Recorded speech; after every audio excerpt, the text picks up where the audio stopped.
All right, welcome to The Explainer. You know, in a world that's always changing, that old top-down leadership playbook, it's pretty much broken. So what's next? Today, we're going to dive into a really powerful alternative, using design thinking as a leader. It's a huge shift from just giving orders to actually co-creating the future with your team. So here's what we've got on tap. We'll start by digging into why those traditional leadership models just aren't cutting it anymore. Then, we'll introduce the core ideas of design thinking. From there, we'll explore the massive shift this creates for a leader, look at the real, tangible impact it has on teams, and finally, we'll talk about why this is so much more than a method, it's a whole new mindset. Okay, so first up, let's really diagnose the problem here. The traditional way of leading, the one that's all about rigid plans and predictability, it was built for the industrial era.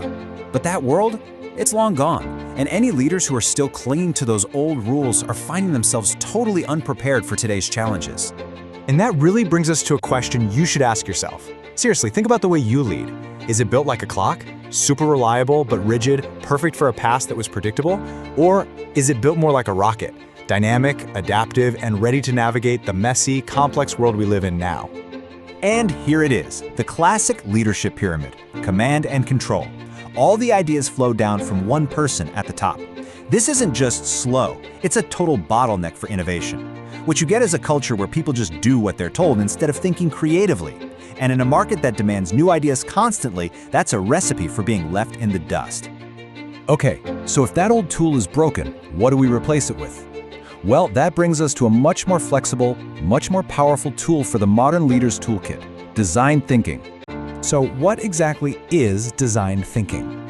At its core, it's a problem-solving framework that comes from the world of design, but its real magic is that it's completely human-centered. Instead of starting with a business goal, you start with a human need. And that one simple flip, that's the key to unlocking solutions people will actually love and use. This whole process really stands on three pillars. It all begins with empathy, and I mean really truly understanding the struggle of your user, or even your own team. From that deep understanding, you fuel creativity, where the goal is just to explore every single possibility, no bad ideas. And finally, you get to experimentation, where you test those ideas cheaply and quickly. And here's the kicker, this isn't a straight line. What you learn from an experiment feeds right back into your empathy and sparks brand new ideas. It's a constant loop of learning. Now, when you start to bring these principles into how you lead, something fundamental changes. It's a move away from being the controller and a move toward becoming a co-creator.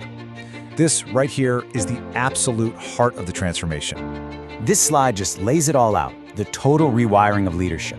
On the left, you've got the old way, where value flows down from the top. On the right, value is generated within the team. See, the leader's job is no longer about having all the answers. It's about creating the conditions for the team to find the answers together. You create a safe space so that when an experiment fails, it's not a failure at all. It's just valuable data that gets everyone closer to success. Okay, this all sounds great on paper, right? But what does it actually do? What are the tangible results when a leader really makes this shift? Let's take a look at the real-world impact.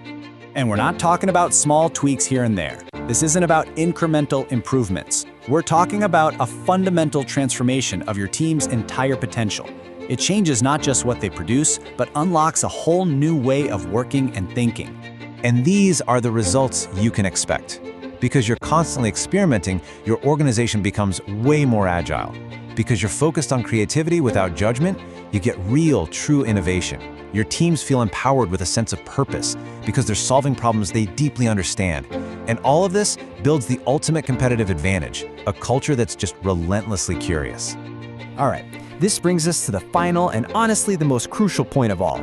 We've been calling design thinking a tool or a method, but that doesn't really capture the whole picture. And this quote from our source material just hits the nail on the head. Design thinking is a mindset that redefines how they lead, solve problems, and create lasting impact. It's not just another process to follow. It's a completely new lens for how you see your role as a leader. So really, the biggest thing to take away from all this is that you're shifting from being a leader who points the way down a road that's already paved to one who acts more like a gardener, creating the conditions for amazing things to grow. You stop directing traffic and you start enabling discovery. So I'll leave you with this one final thought to chew on. Armed with this new mindset of empathy, creativity, and experimentation, What's the very first challenge, big or small, that you're going to tackle in this totally new way?